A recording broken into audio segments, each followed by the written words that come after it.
Bien,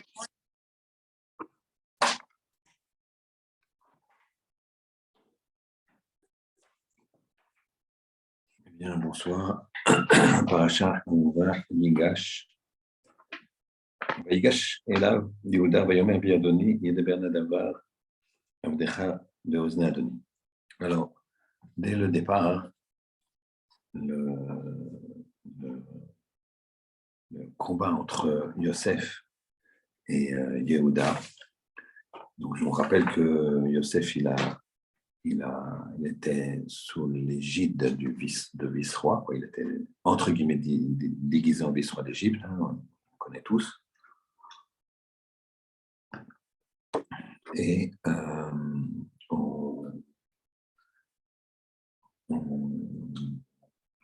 il a fait un stratagème pour faire venir Binyamin, son frère. Et ensuite, il a fait un stratagème pour le retenir, pour vouloir le retenir en prison. Et là, ses frères ne sont pas d'accord et Yehuda s'avance. Yehuda qui s'était engagé, qui était responsable. Yehuda s'avance. Et donc, c'est cette fameuse confrontation exceptionnelle. Donc, voyez, caché là, Yehuda, il s'avance à Yehuda, Vayomer Biadoni. S'il te plaît, je te prie, mon maître, Yedaber Navdecha Davar, que je puisse parler à tes oreilles, Beozne Adoni, aux oreilles de mon maître. Et ne t'énerve pas, Beavdecha contre ton serviteur, qui Avdecha Kefaro, car tu es comme Pharaon. Très bien. Ici, il va y avoir une confrontation entre deux géants. Et on voit que Yehuda, il s'approche et il lui dit écoute, j'ai beaucoup d'arguments à avancer. Il lui parle gentiment et en même temps, il lui menace. Donc, il y a deux grandes dynamiques ici. En même temps, il menace et en même temps, il lui parle gentiment. Donc, ça, c'est deux grands principes. Deux grands principes dans cette altercation. Deux grands principes dans cette altercation. Est-ce que tu vas m'écouter tranquillement ou est-ce que est-ce qu'on va devoir faire la guerre? Et donc, il y aura une longue diatribe, des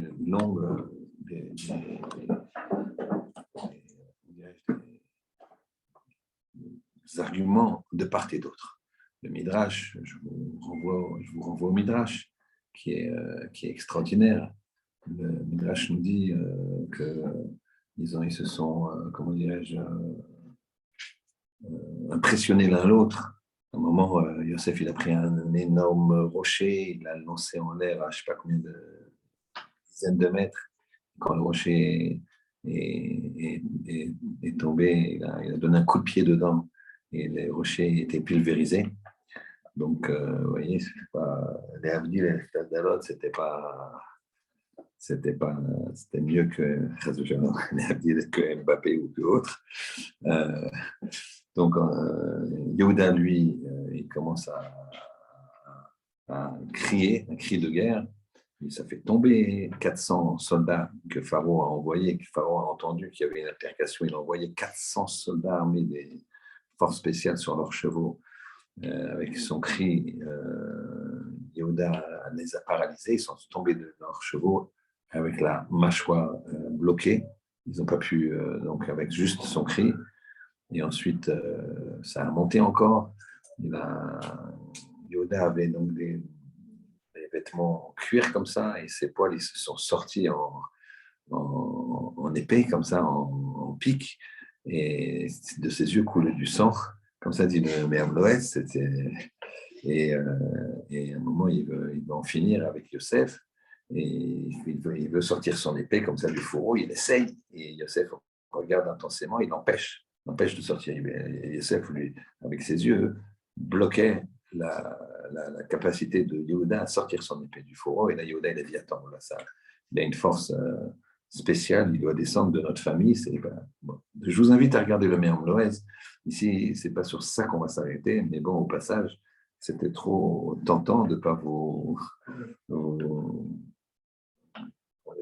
donner ces quelques arguments. Donc, on va essayer de réfléchir un petit peu sur, comme on a dit le titre, l'importance de la Torah. On a dans la paracha, juste à la fin de la paracha, quand Yehuda fait face à l'officier égyptien qui n'est autre que Ménaché, le fils de Yosef, qui est déguisé en policier et en ministre de l'Intérieur, comme vous voulez, et il lui dit, il fouille, et il a trouvé que quoi? Que la coupe qui a été volée chez Yosef est dans les sacoches de l'âne de Benjamin. Et donc, qu'est-ce qui se passe? Il décide donc de prendre Benjamin en captivité, comme on le sait. Et là, il va y avoir quelque chose d'étonnant. Qu'est-ce qu'il va faire Yehuda? Il va faire un calvachomer, un raisonnement a fortiori avec cet officier égyptien. Et il le reprendra également avec Yosef, certains disent. Il lui dit la chose suivante. Regarde, quand on est venu la première fois pour prendre des provisions pour notre père et pour notre famille, on a dépensé une fortune, puisqu'on a pris beaucoup de nourriture, et on a trouvé au milieu du chemin de retour, quand on a regardé dans nos sacoches, on a vu que l'argent avait été remis. Nous, on avait payé, on avait la facture, acquitté, payez-le, mais l'argent était retrouvé dans nos sacoches. Incroyable. Donc, cet argent-là, on pouvait le garder. Pourquoi? Parce que nous, on n'a rien volé, premièrement. Deuxièmement, c'est de l'argent sans doute perdu par quelqu'un. Bref, il y a plein de raisons pour lesquelles on aurait pu le garder de façon halachique et de façon légale. Mais quand on est revenu, on l'a redonné. Et s'il y en avait pour une très, très grosse somme, qui est bien plus importante que la somme que vaut cette coupe qu'on a soi-disant volée. Mais tu l'as volée, elle est dans la poche de Benjamin. C'est comme si quelqu'un, il avait fait preuve d'un acte d'honnêteté exceptionnel. Alors, j'invente comme ça un cas pour qu'on s'imagine imaginez, il y a un gang qui trouve une très bonne solution et d'un hélicoptère, il balance un gaz soporifique extrêmement puissant. Toute la ville s'endort. La banque est grande ouverte. C'est Banque de France, il y a des milliards. Tout le monde dort. Et voilà qu'il y a un homme qui n'a pas été atteint par ce gaz soporifique et qui est tout à fait réveillé et qui va défendre, va se mettre devant la banque avec une arme posée par un garde qui dormait, et il va se mettre devant, et il va faire fuir les brigands. Donc il a sauvé des milliards. Et quelques temps plus tard, donc il va être décoré, bravo, et quelques temps plus tard, dans une bijouterie, on s'aperçoit qu'il y a un diamant qui a disparu. Le directeur de la bijouterie demande au service de sécurité de fermer toutes les issues. On ne sait jamais que le voleur soit encore là. Et finalement, il fouille tout le monde. Et il trouve le diamant dans la poche de cet homme-là. Cet homme-là qui avait lui-même résisté à prendre des milliards. Alors, il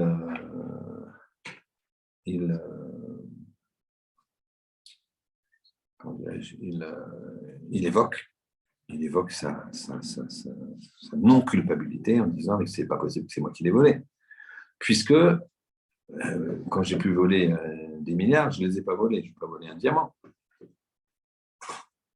Et là, on va lui dire, la police, les juges vont lui dire, écoutez, vous avez fait preuve d'une grande honnêteté à un certain moment, et là, vous avez craqué. Ça n'a rien à voir l'un avec l'autre. Vous êtes pris en flagrant délit. Donc, qu'est-ce que c'est que ce Kalvachomer? Qu'est-ce que c'est que ce Kalvachomer que fait Yehuda? Ça ne tient pas. Ça ne tient pas. Très bien. Deuxième question. Deuxième question. Il y a un Kalvachomer, raisonnement a fortiori. Finalement, Yosef, Yosef va se dévoiler. Il discute et de façon très âpre, comme on a vu. C'est à la limite du combat mortel. Au moment où Yehuda il dit à ses frères, postez-vous chacun à une porte de l'Égypte et chacun détruit sa partie. Ils allaient tous ensemble détruire l'Égypte. Ils avaient une force colossale. On se rappelle que Shimon et Lévi, qui avaient à peine 13 ans, ils avaient détruit toute une ville à eux seuls. Et donc, à ce moment-là, Yosef, il pense que si ça continue la discussion, ça va être un bain de sang.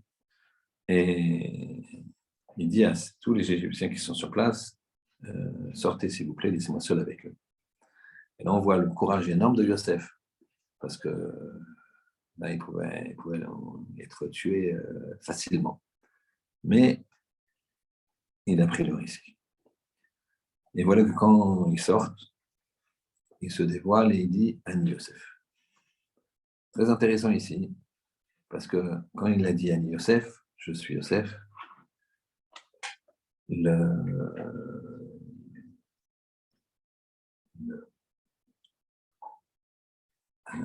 ses frères, marqué que ses frères, ils n'ont pas pu lui répondre. Ils n'ont pas pu lui répondre. Ils n'ont pas pu lui répondre parce qu'ils avaient le souffle coupé. C'est marqué qu'Inivalu Nipana. Ils ont été Nivalu. Nival, ça veut dire. Ils ont eu un bouche bée.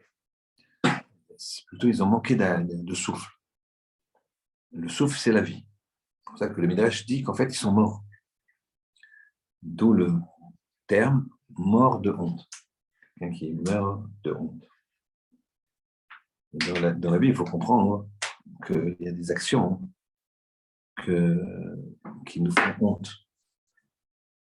Des actions qui nous font honte. Et qu'on ne les ferait pas s'il y avait d'autres personnes devant nous. S'il y avait notre père devant nous, s'il y avait notre maître devant nous, s'il y avait notre mère devant nous, s'il y avait notre copain devant nous. Donc, il faut savoir que toutes ces actions-là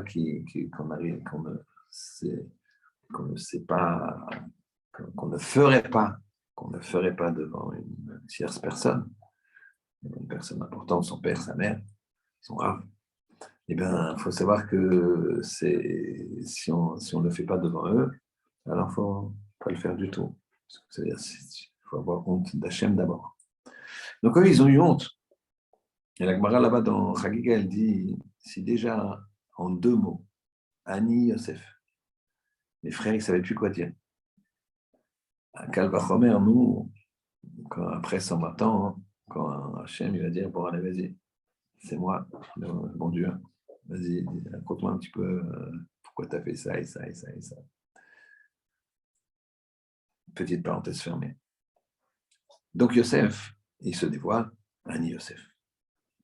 Et il va, alors ce serait une grande émotion, ça va être une réconciliation, avec certaines peurs qui vont rester, on en reparlera peut-être la semaine prochaine, mais en tout cas, une réconciliation. Et il va leur dire à un moment, il va leur dire la chose suivante. Il va leur dire, attention, messieurs, Al tirgezu baderer, ne vous disputez pas en chemin. Il y a plusieurs explications de cela. Al tirgezu baderer, ça veut dire, d'abord, ce qui est fondamental à savoir, c'est ne vous disputez pas, c'est-à-dire ne commencez pas à remettre la faute l'un sur l'autre. Si on n'avait pas, si tu n'avais pas fait ça, si tu ne m'avais pas dit de faire ça, moi on ne l'aurait pas vendu et ceci et cela. Et chacun se met la responsabilité. Ne vous mettez pas la responsabilité de l'un sur l'autre. Pourquoi? Parce que c'est Akadosh Baruch Hu qui a voulu que je descende. C'est Akadosh Baruch Hu. Dans la vie d'un homme, des fois, il y a des problèmes. Il n'existe pas une vie qui n'a pas de problème, des difficultés. Problèmes et difficultés, c'est le lot de la vie. Mais l'erreur, c'est de dire, c'est à cause de ce monsieur, c'est à cause de ce contrat, et donc ce client qui ne m'a pas payé, c'est à cause de ce fournisseur qui m'a fourni en délai, c'est à cause je ne sais pas, de cette personne ou de cette personne. Le Beth Alevi, il dit que celui qui reporte la faute sur autre chose que lui-même, c'est quelqu'un qui met en doute la présence de Dieu, que c'est lui qui gère. C'est comme quelqu'un qui se ferait frapper par un bâton, Dieu préserve, et bien il va attraper le bâton et casser le bâton, en disant méchant bâton, tu m'as tapé. C'est pas ça. Tout est envoyé par Hachem. Donc la personne, elle doit faire une introspection. Ce que dit le Beth Alevi dans son Mahamar à Bitachon, qu'en fait, il faut avoir conscience de cela. C'est nos actions qui ont fait que.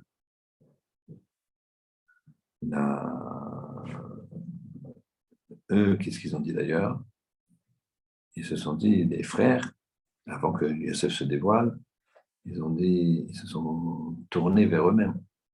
Ils ont tout de suite compris que c'était l'action de la vente de Yosef qui était liée à cette très grande épreuve qu'ils avaient maintenant de se faire oppresser et avoir de grandes chances de voir leurs frères capturés à vie et qui provoquerait la mort de leur père, etc., etc. Ils se sont dit, ça c'est parce qu'on a vendu Yosef et qu'on n'a pas eu pitié de lui, hein, parce que Yosef a imploré, Yosef a pleuré. Ils n'ont pas eu pitié de lui. Donc, il leur dit, Altir Gezobaderer, ne vous disputez pas en chemin. Ça, c'est la première chose. Donc, il leur dit, ayez confiance. C'est Akadosh Baruch Hu qui a envoyé, c'est Akadosh Baruch Hu qui m'a envoyé en Égypte pour pouvoir vous nourrir et pour pouvoir que la famille puisse survivre. Très bien. Une autre explication de Altir Gezobaderer nous rapporte Rashi, et la Gemara aussi, dans Ta'anit, on verra à la fin du shiur. Elle dit, ne parlez pas de Dvar Halacha. Ne parlez pas en chemin de Dvar Halacha. L'Halacha, donc de loi. Est-ce que c'est permis? Est-ce que c'est pas permis? Est-ce que c'est cachère? C'est pas cachère? Est-ce que oui, je peux faire la chose? Non, je peux pas faire cette chose, etc. Ne discutez pas de ces sujets. La Gemara là-bas dans Tanit, elle va demander, mais je comprends pas. À un moment, il y a marqué dans le Nar qu'il y avait Elisha et Eliyahu Hanavi qui marchaient ensemble. Elisha était l'élève de Eliyahu Hanavi, qui marchait dans le désert et tout d'un coup, il y a un char de feu qui est passé entre eux. La Gemara dit, le char de feu, il est passé entre eux, mais il n'est pas passé sur eux. Donc, il n'est pas passé sur eux. Il est passé entre eux, il n'est pas passé sur eux. Alors, il lui dit, la Gemara dit, comment ça se fait qu'il n'est pas passé sur eux? Il dit parce qu'il y avait des Dvar Torah. Ils discutaient de Torah. Et sinon, ce char de feu, il serait passé sur eux. Ce char de feu les aurait brûlés. Donc, il faut étudier la Torah. Donc, on revient à Yosef. Yosef, il n'aurait pas dit de ne pas étudier la Torah. Yosef, il aurait dit étudier la Torah, mais pas la halacha. Pourquoi? Parce que la halacha, c'est prenant. Non, c'est pas caché. Non, si, je vais t'expliquer pourquoi. Parce qu'il y a plus de cachère que de pas cachère dans cette marmite. Et comme c'est tombé accidentellement, il y a un 60e et c'est Bethel. Oui, mais il y a l'odeur. Oui, mais l'odeur, c'est la même odeur de la viande goy et de la viande juive. C'est la même, etc., etc. Très compliqué. Finalement, il s'égare. Là-bas, il n'y avait pas WhatsApp. D'accord? Ouais, Waze, pardon. D'accord? Il n'y avait pas Waze. Il n'y avait pas tout ça. Et donc, tu t'égares dans le désert, il n'y a pas d'eau, pas à manger, etc. C'est dangereux. Donc, il en dit Al-Tir derrière. Très bien. Question. Question. Comment ça se fait que Yosef leur dit ce conseil? Les frères de Yosef étaient déjà partis 2 fois de chez leur père. Je vous rappelle la chronologie. Yosef est vendu, il devient vice-roi. Il y a la famine. Yaakov, il dit à ses enfants, ne vous entre-regardez pas, il ne faut pas montrer qu'on a ce qu'il faut, parce ils étaient à Kadjourou, protéger la famille de Yaakov, et ils avaient ce qu'il fallait. Mais vis-à-vis des Bnei Ishmael, des Bnei Esav, il ne fallait pas montrer. Donc, il fallait faire des courses, entre guillemets. Donc, il leur a dit, Yaakov, allez chercher, faire des courses. Allez en Égypte, là-bas, il y a du blé. Et donc, ils sont partis. Là, apparemment, Yaakov ne leur a pas dit Al-Tir Gezubader, puisque Yaakov, il leur a dit. Donc, il ne va pas se répéter 20 fois. On va expliquer ça. Ensuite, ils sont revenus, l'histoire de l'argent, etc. Et ils sont repartis avec Benjamin. Donc, ils sont repartis une 2e fois. Très bien. Alors là, si Yaakov avait dit Al-Tir Gezubader la première fois ou la 2e fois, Yosef, maintenant qu'il renvoie ses frères, il ne va pas leur dire Al-Tir Gezubader. Ce pas des gamins. Ce pas des gens à qui tu vas dire tout le temps la même chose. Attention, fais une priorité à droite. Quand tu parles de chez toi avec ta voiture, tes parents ne te disent pas attention, n'oublie pas la priorité à droite, n'oublie pas de t'arrêter au feu rouge. Ils te l'ont dit peut-être une fois, ils savent que tu le sais, tu as ton permis. Donc, les recommandations, on les dit une fois, on ne les dit pas 100 fois, pas 2 fois. Et là, on parle des avot, on parle des shivatim. Donc, si Yosef leur dit Alter Gezuba derer, ça veut dire qu'il sait que Yaakov ne leur a pas dit Alter Gezuba. Question, comment Yaakov il sait qu'il ne l'aura pas dit? Comment Yaakov il sait qu'il ne l'aura pas dit? Deuxième question, et s'il sait, pour une raison ou pour une autre, que Yaakov ne l'aura pas dit, pourquoi lui il le dit, puisque Yaakov ne l'aura pas dit?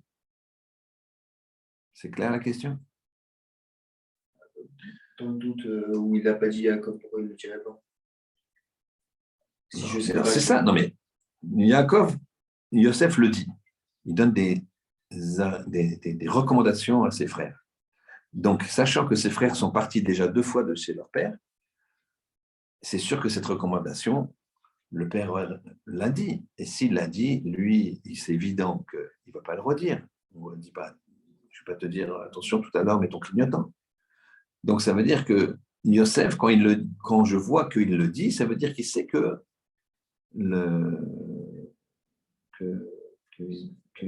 Yaakov ne l'a pas dit. Alors, comment Yosef le sait? 2, comment si sait, il est sûr que Yaakov ne l'a pas dit, pourquoi lui il le dit? Très bien. Donc, on a 2 grandes questions, messieurs. On reprend. Au départ, on a le calvachomer que font les frères de Yosef en disant, si on n'a pas volé beaucoup d'argent au voyage précédent, c'est même pas volé, on a rendu cet argent qu'on aurait pu garder, c'est même pas du vol, on aurait pu garder cet argent. On l'a ramené, c'était une somme énorme. Pourquoi vous voulez qu'on vole une coupe qui est certes de valeur en argent, mais qui est bien moins de valeur, qui a bien moins de valeur que l'argent qu'on a ramené. Et ils sont pris en flagrant délit. Donc, qu'est-ce qu'ils sont en train de faire? Deuxième chose. Yosef, donc, a dit à ses frères, Altir Gezubaderer, ne vous disputez pas en chemin. N'étudiez pas la halakha en chemin. Et s'il leur dit, ça veut dire que Yaakov ne l'a pas dit. Comment Yosef sait que Yaakov ne l'a pas dit? Et si Yaakov ne l'a pas dit, pourquoi lui il le dit? Très bien. Donc on a ces questions-là. Il faut savoir que Yaakov, dès qu'il est arrivé en Égypte, la première chose qu'il a fait, c'est qu'il a installé un centre de Torah. Il a demandé qu'on aille à Goshen, loin, comme si on te demandait, tu peux aller dans le meilleur endroit, tu peux prendre Paris, tu peux aller Lyon peut-être, la Côte d'Azur, non pas du tout. Il prend un endroit très calme, il est au fond de la Bretagne, ou je ne sais pas où. Il va choisir cet endroit-là, qui est un endroit calme, parce qu'il veut mettre des institutions de Torah. La Torah, elle préserve de l'assimilation, et Yaakov, sans que être dans un pays étranger comme ça, s'installer, ça représente beaucoup de dangers qui malheureusement vont atteindre les béné Israël. Au bout de plusieurs générations, il y aura une très, très, très, très forte assimilation.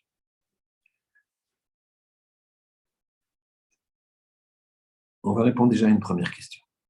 À une des questions, après on répondra à l'autre. Dans la Torah, il y a il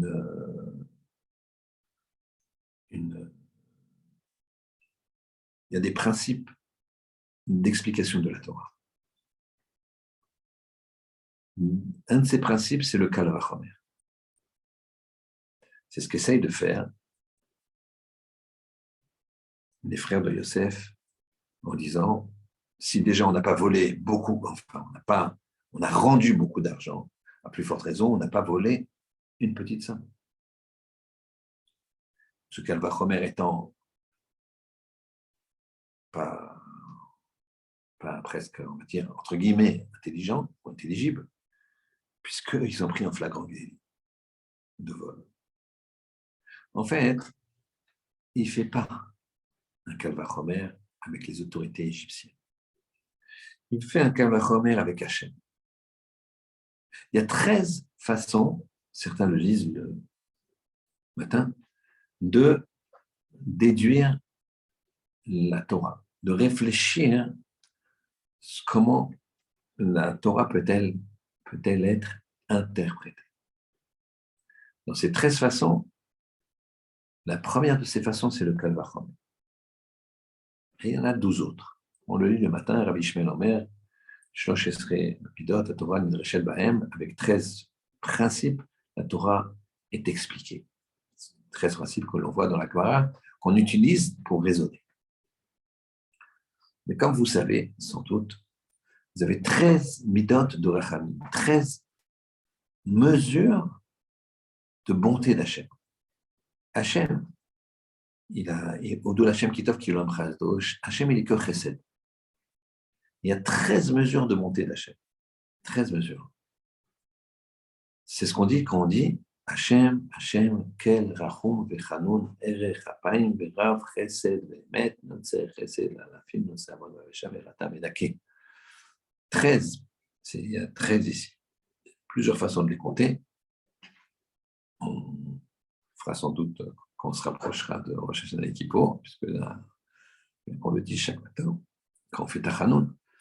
Mais Hachem, le mot Hachem, Yudke, Vavke, c'est une des midas.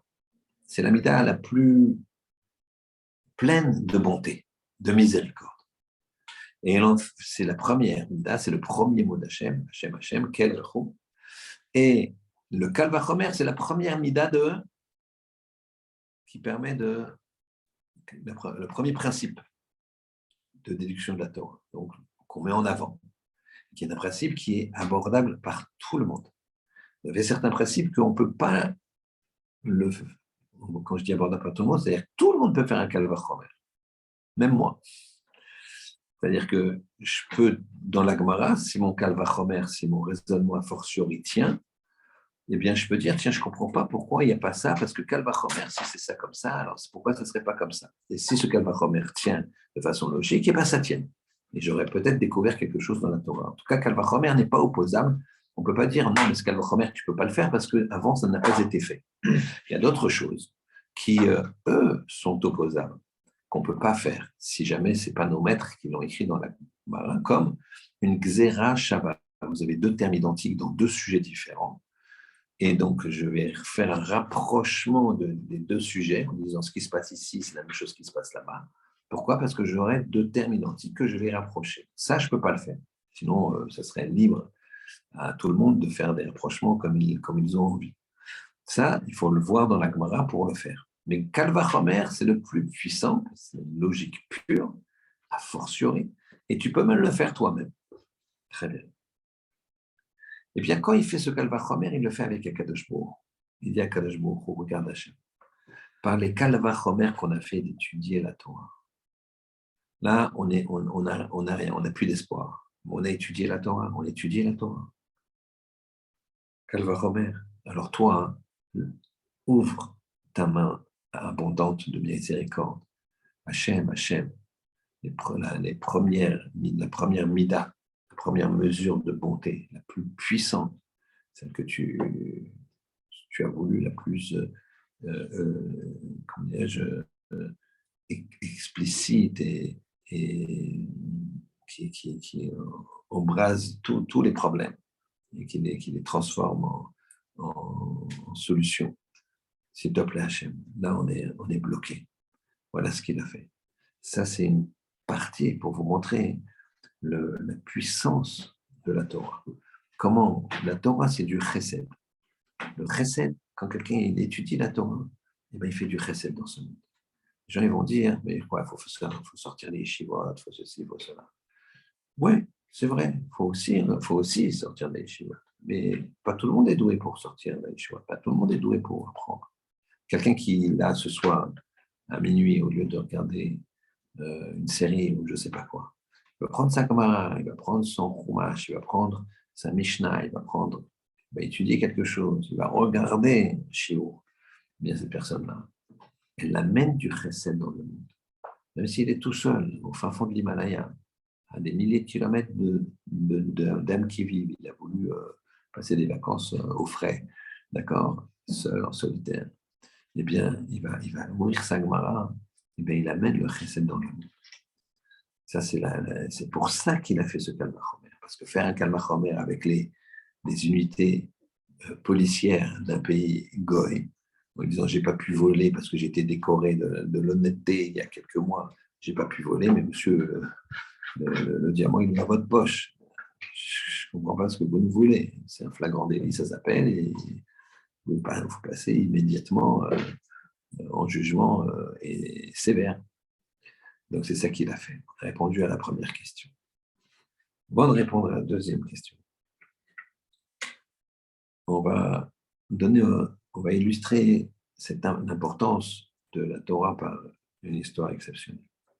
Il y avait un maître qui s'appelait Rav Eliashiv. C'était le beau-père de Raphaël Kanievski, Zatzal, et c'était un homme exclusivement de Torah et de Halacha. De Halacha. Donc, c'était le Gadol Hador, si on voulait savoir quel Halacha trancher, on allait voir Rav Eliashiv. Voilà qu'il a vécu longtemps. Il a vécu 95, 98. Au Hachem, il a eu sa tête jusqu'au bout. Des forces un peu moins, mais il marchait, il se faisait aider, il avait un déambulateur. Et je crois qu'il avait même 100 ans. Enfin, bref. Voilà que un jour, il donne un chiot et tout d'un coup, il se lève. Il se lève péniblement. Il s'appuie sur la table. Il se redresse. Et les gens qui assistent au chiot ne comprennent pas très bien où est-ce qu'ils vont venir, qu'est-ce qu'il veut. Il est fatigué. Il s'appuie vraiment, il est fatigué. Et il commence à dire, je vais vous raconter une histoire. Alors là, c'est même bout qui fait déborder le vase. Les gens ne comprennent pas. Jamais personne n'a entendu une histoire de la bouche de Rav Eliashiv. C'est un homme de halakha, de Torah, un homme bon, un homme de technique, si vous voulez. Très, très un grand Dayan. Donc, des histoires, c'était bien sûr qu'il n'y a rien de mal sur les histoires, la preuve. Mais ce n'était pas même le lieu, même ce chiot. Jamais il a agrémenté un chiot d'une histoire. Jamais. Et là, il se lève et dit, je vais raconter une histoire. C'est l'histoire d'un très grand maître que vous connaissez qui s'appelait Leshem. Alors, quand je dis vous connaissez, c'était Rav Eliashiv qui s'adresse à ses élèves, parce que Leshem, c'est un grand maître de l'Acha, mais aussi un grand kabbaliste du siècle dernier. Et voilà que Leshem, il étudiait tout le temps.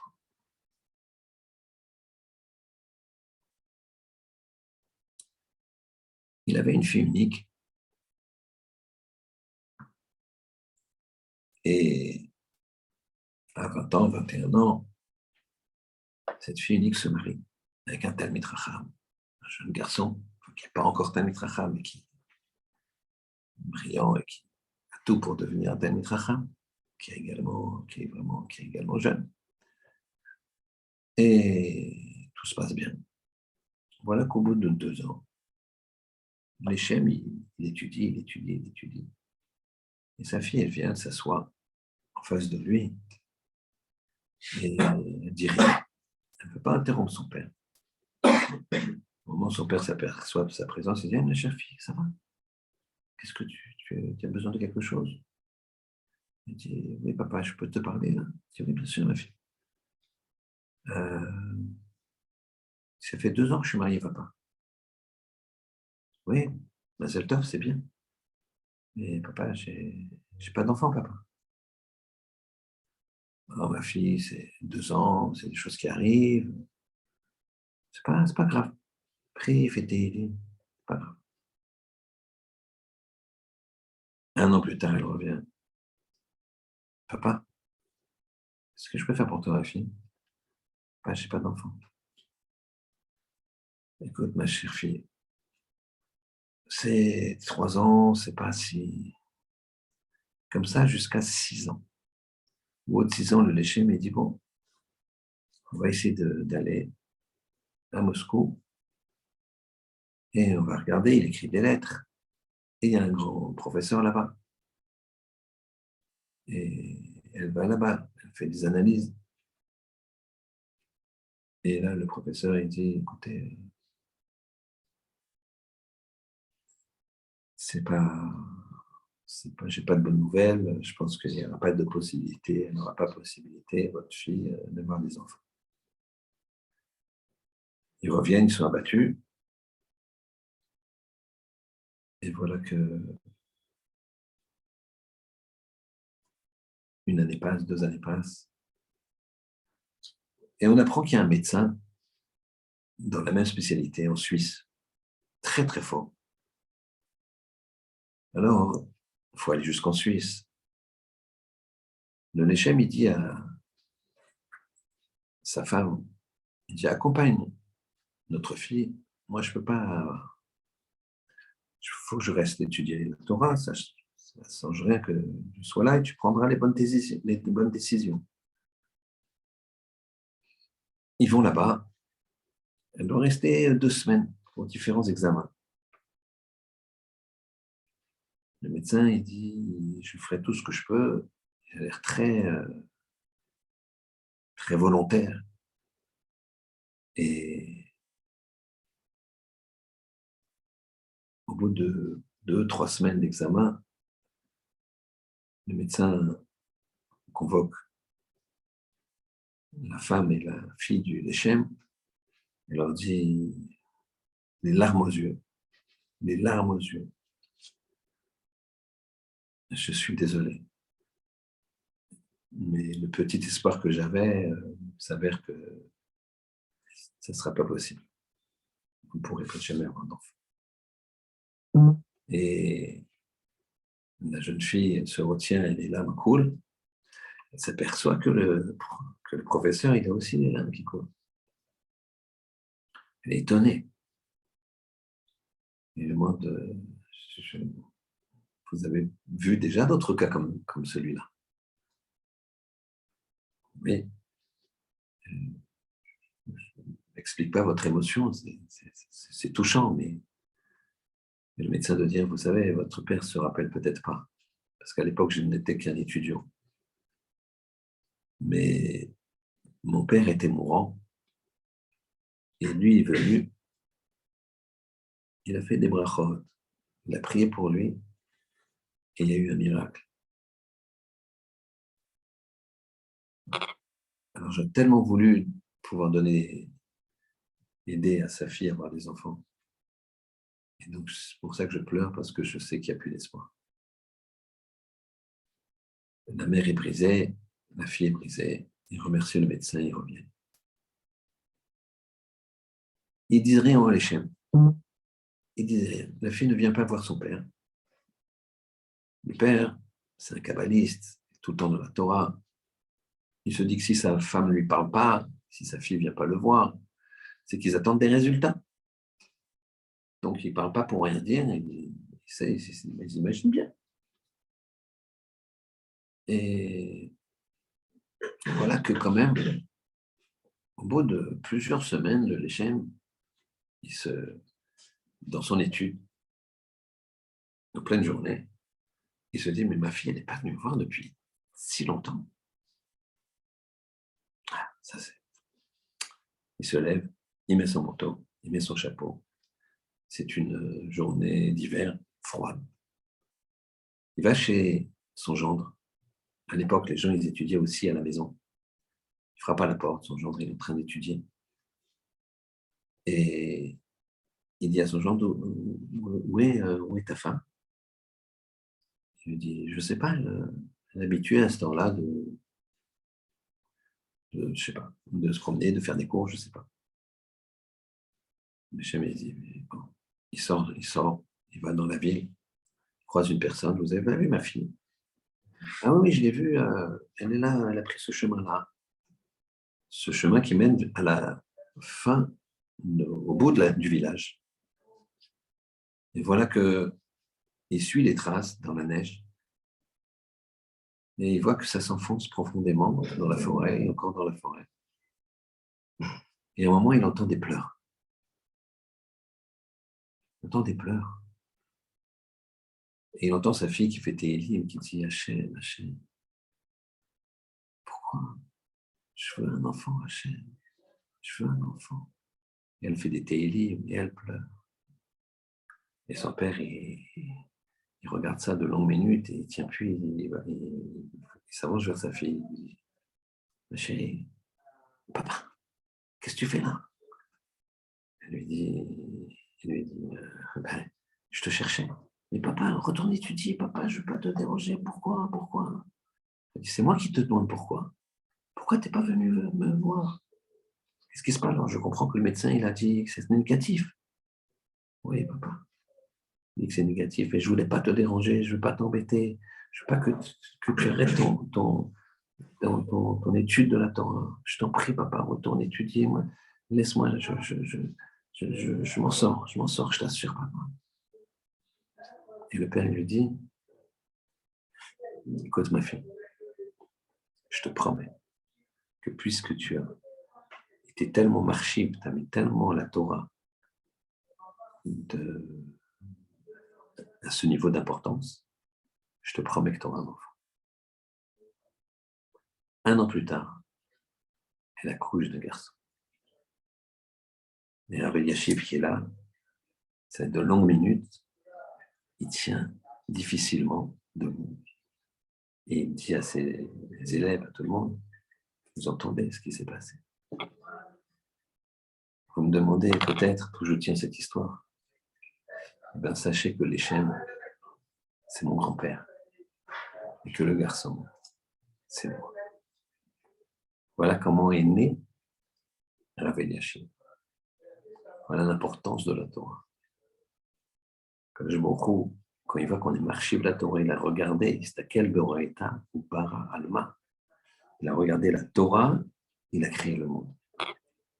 C'est-à-dire que la Torah existait avant le monde. C'est pour ça que quand tu touches la Torah, tu touches l'infini. Et ça, c'est un antidépresseur magnifique. Il ne faut pas le prendre pour ça. Mais pourquoi quelqu'un qui n'étudie pas la Torah ou quelqu'un qui n'a pas de Torah, alors qu'est-ce qu'il y a? Les années passent. Et puis, j'ai allé jusqu'à 120 ans en bonne santé mentale et physique, mais la porte, elle s'ouvre de plus en plus. C'est la vie. Quant à la Torah, la porte, elle ne s'ouvre pas sur un... La porte, elle s'ouvre. Alors, va dire qu'il ne faut pas être intéressé, il faut essayer de ne pas être intéressé. Essayer de ne pas être intéressé. Mais il faut faire pour Hachem. Mais justement, quand on se colle à la Torah, on se colle à ce qui a créé le monde, on se colle à ce qui est avant le monde, on se colle à une éternité. Ça, c'est la puissance de la Torah. Maintenant, on va revenir à l'explication de Alter Gezo Baderer. Alter Gezo Baderer, il a dit, Yosef, n'étudiez pas la halakha en chemin, parce que c'est trop chaud la halakha et vous risquez de vous égarer. C'est dangereux. Mais étudiez autre chose. Puisqu'on a vu que le prophète Élie et Élisha, s'ils n'avaient pas étudié, le char de feu, il serait passé sur eux, et pas entre eux. Alors là, Alter Gezo Baderer, comment ça se fait que Yaakov, il ne leur a pas dit? Alors attention, on se concentre, c'est pas compliqué, il faut juste se concentrer un petit peu. Yaakov, il avait une aftacha, il avait une promesse d'Hachem, que s'il ne perdait aucun enfant de son vivant,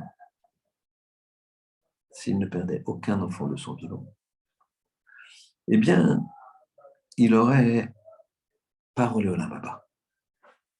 Donc, s'il garde tous ses enfants, imaginez une balle ou un objet compact, bien entier, il est fait de plusieurs parties, et toutes les parties sont là. Et donc, si toutes les parties sont là, eh bien, ça donne une force à cet objet. Et donc, on avait dit, si aucun de tes enfants meurt de ton vivant, tu as parolé au Lamaba. Très bien. À partir du moment où Yosef, pour Yaakov, Yosef est mort. Alors, Yaakov, il sait que cette promesse, elle n'est plus de mise. Et que quelque part, la probabilité de perdre un autre enfant est plus présente. Très bien. Alors vous allez me dire, justement, alors si la probabilité de perdre un enfant est plus présente, alors qu'ils leur disent, Alter Gezo Baderer, ne vous perdez pas en chemin. Attention, c'est dangereux, vous allez vous perdre. Qu'est-ce que c'est que cette logique? Alors pour comprendre la logique, on va passer un cap plus loin. Dans la Gemara Brachot, il y a marqué comment un homme il doit organiser son limud de la Torah, son étude de la Torah journalière ou quotidienne ou hebdomadaire. Il doit partager son temps en trois. Une partie, un tiers de Chumash, un tiers de Mishnah, un tiers de Gemara. Shlish, shlish, shlish. Pardon, un tiers de Chumash, un tiers de Mishnah, Gemara et un tiers d'Halacha. Ça, il doit remplir les cases et à la fin de sa vie, il va montrer les cases. Chacun doit remplir ses cases. Chumash, Torah, Mishnah, Gemara et Halacha. La Gemara dans Brachot, elle dit, est-ce qu'on fait un tiers dans la journée ou on fait un tiers 2 jours Chumash, 2 jours Gemara et 2 jours Halacha. Dimanche, lundi, mardi, mercredi, jeudi, vendredi et Shabbat, on révise tout avant la sieste. Très bien. Qu'est-ce qui se dit, Yaakov? Il se dit, mes enfants, ils courent un danger un petit peu plus grand, puisque j'ai déjà perdu un fils, alors peut-être que je vais perdre un autre. Et si je leur dis Al-Tirgezu Baderer, c'est-à-dire allez, faites le chemin de Canaan en Égypte, mais n'étudiez pas pendant tout ce temps-là la halakha. Si jamais il arrive quelque chose en chemin, ils vont monter là-haut, il leur manquera de la halakha. Bon Dieu va dire, mais où sont ces pages de Shulchan Aruch que tu devais apprendre? Et ça, c'est très grave pour eux. Donc, je préfère prendre le risque. Écoutez bien, c'est pas de moi tout ça, rien n'est de moi. C'est du Ben Ishraï. Je préfère prendre le risque d'Yaakov. Regardez le génie du Ben Ishraï pour juste sur Al-Tirgezu Baderer. Je préfère prendre le risque qu'il soit en danger. Et que si jamais il arrive la terrible épreuve, eh bien, au moins ils manqueront rien de leur limoud. Ils ne manqueront pas une page ou deux ou trois de halakha. Ils seront complets dans leur halakha. Ça, c'est la force de Yaakov, la force de la Torah. Ne pas manquer quoi que ce soit. Yosef, lui, de son côté, il se dit, je suis sûr que mon père ne leur a pas dit Al-Tirgezu Baderer. Pourquoi? À cause de cette raison. Parce que puisqu'il pense que je suis mort, à ce moment-là, hein, il pense qu'il y a plus de chances qu'un autre enfant, Chas Shalom, lui arrive quelque chose. Et donc, il ne va pas leur dire de s'abstenir d'étudier la halakha, puisque ça ferait un manque au cas où il lui arrive quelque chose. C'est clair? Donc, Yosef sait ça. Mais lui, Yosef, il sait qu'il est vivant par définition. Donc, il sait que c'est compact, que la chazaka, elle est là, que la promesse tient, puisqu'aucun des frères, et Niftar. Donc, il leur dit, lui, il y a de grandes chances qu'ils arrivent à bon port. Donc, ne prenez pas de risque. Allez jusqu'en Kénan. En Kénan, vous rattraperez tout de suite ce qui vous manque d'Alakha. Vous allez pouvoir rattraper. Parce que vous avez de grandes chances d'arriver à bon port. Regardez cette puissance, cette force, cette importance de la Torah. Alors nous,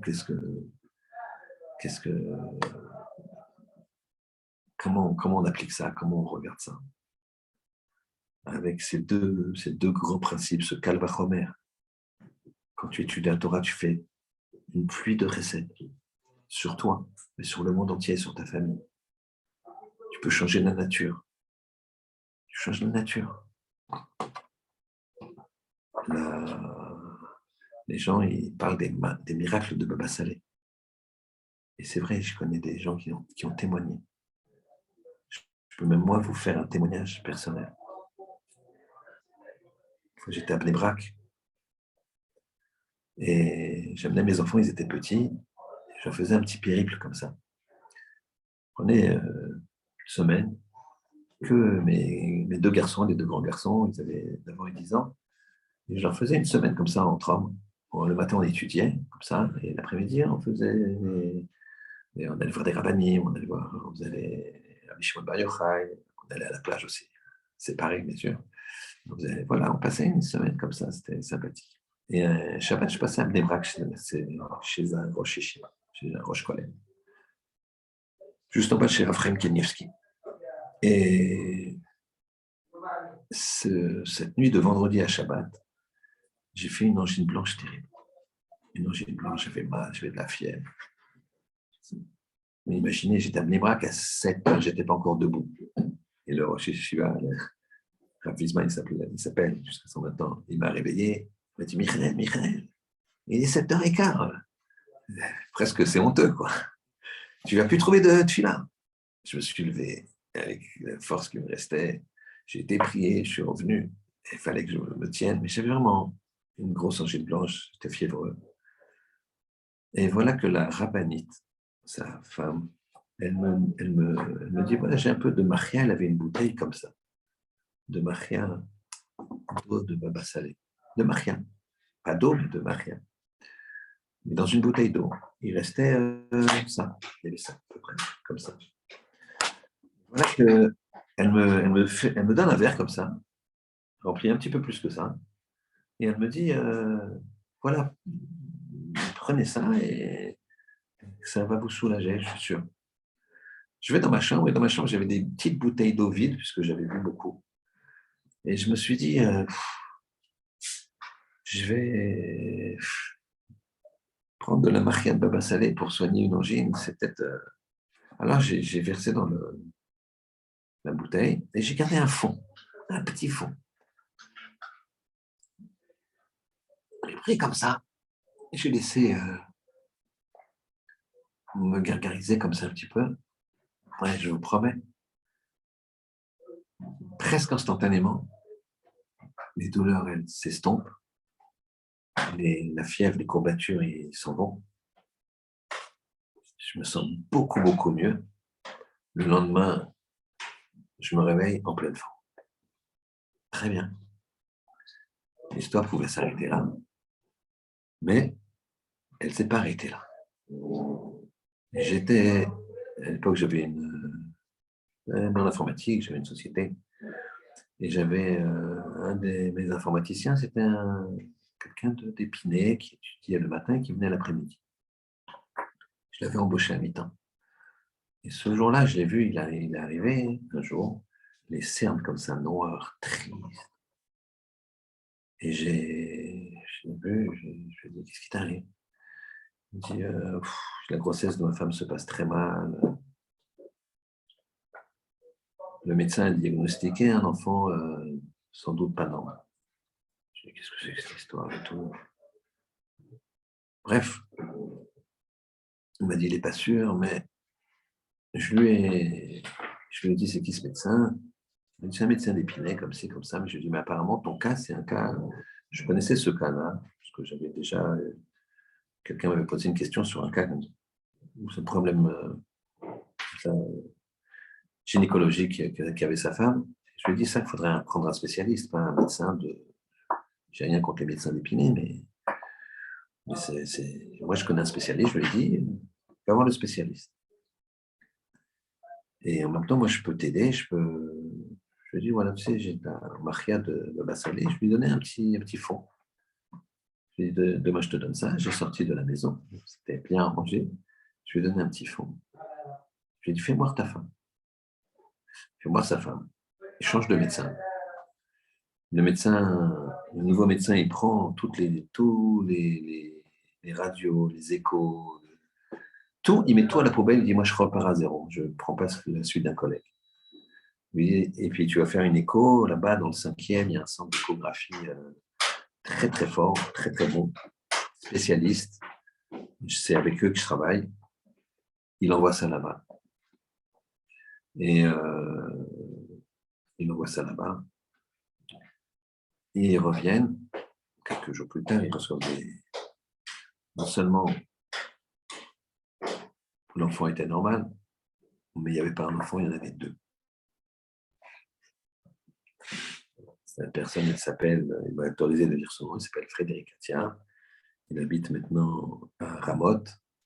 Et il y a 7 ans, ou même plus que ça, il y a une dizaine d'années, il m'a envoyé, j'ai reçu une photo un jour.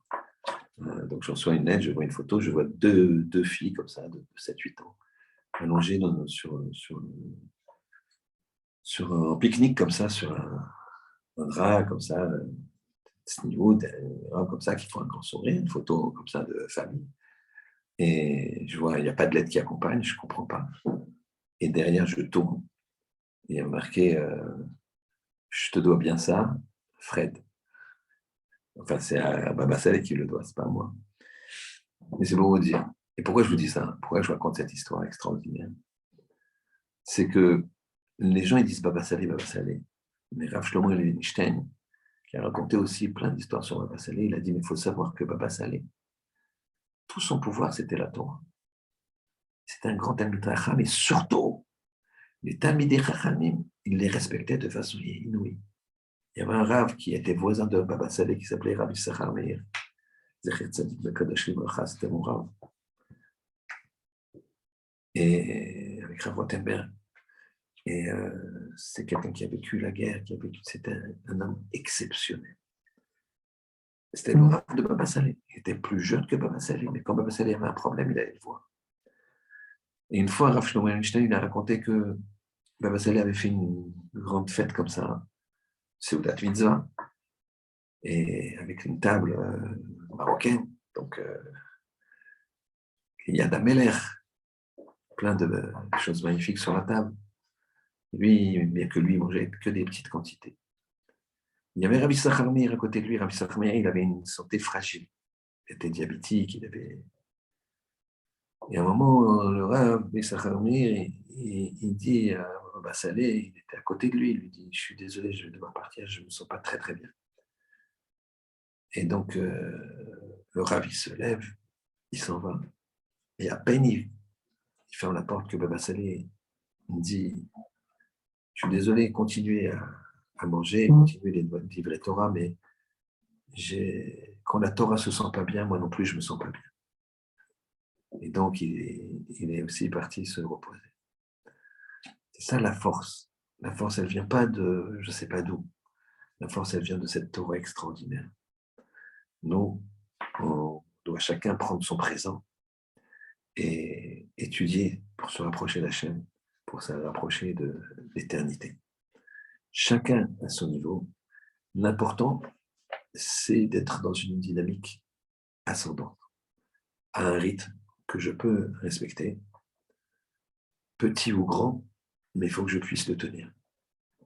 Et c'est ce qu'on va essayer de faire en faisant un petit peu de Gemara, qui est notre sujet. Prenez la page qu'il y a sur vos iPhones ou vos autres marques. Et il n'y a qu'une seule page. Et il y a 2 traits dans la marge pour lire ce qu'il y a. Donc, Tavresh, Tanu Ramanan. Mi Sheaya Mitane Alatsara. Alors ici, on est dans la Gemara Ta'anit, vous comprendrez, on va arriver avec le Alter Gezouba derrière dans quelques lignes. J'ai pris le début du sujet. C'est très intéressant parce que ici, on parle de quelqu'un qui jeûne parce qu'il y a un souci, il y a un problème. Et le problème s'estompe. Qu'est-ce qu'il doit faire? Donc, il jeûne, il doit jeûner pour toute la journée. Et finalement, à 14 heures, tout va bien. Qu'est-ce qu'il doit faire? Tanu Rabbanan, nos maîtres enseignés. Mishaya mit'ane, celui qui jeûnait à la tsara sur un problème difficile. Ve'avra, et le problème est parti, alors qu'il n'a pas fini son jeûne. À la cholé, sur un malade, lo alenu, venitrapé, et ce malade, il est guéri. Il a jeûné, il est guéri. Donc, il prend le jeûne la veille, par exemple. Il commence à jeûner tout le matin. 14 heures, on lui annonce, incroyable, il n'a plus de fièvre, il n'a plus rien. Qu'est-ce qu'il doit faire?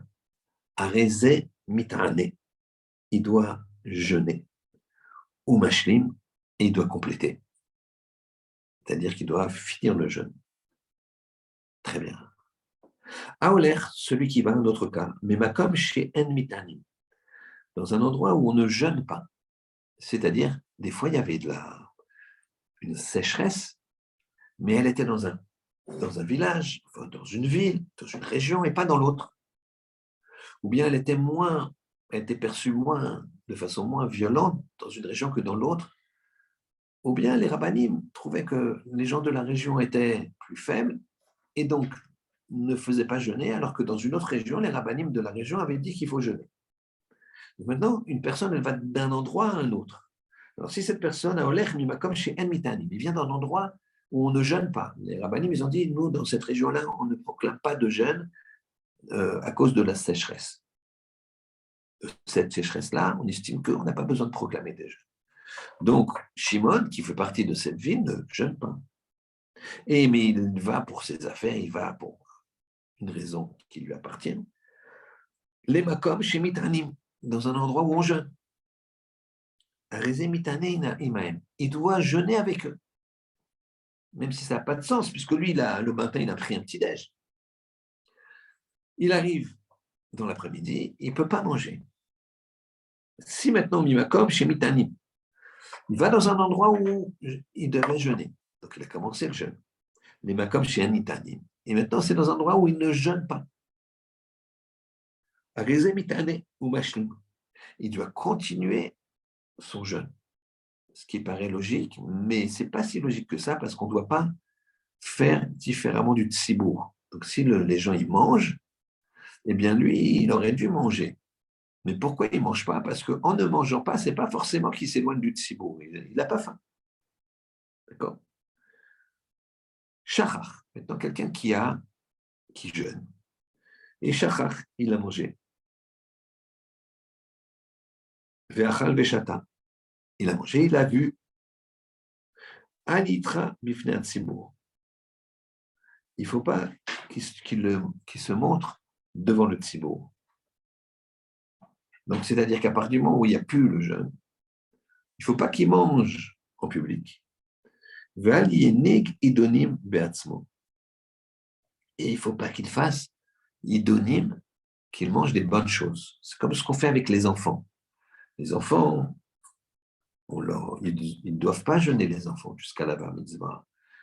Chez Ashkenazim, les 3 jeûnes avant la bar mitzvah, on les habitue et ils jeûnent. Avant ça, ils ont envie de jeûner. Alors, on les habitue un petit peu. Il faut faire attention. Les générations sont faibles. Et on leur donne, on fait sauter, par exemple, le petit déjeuner.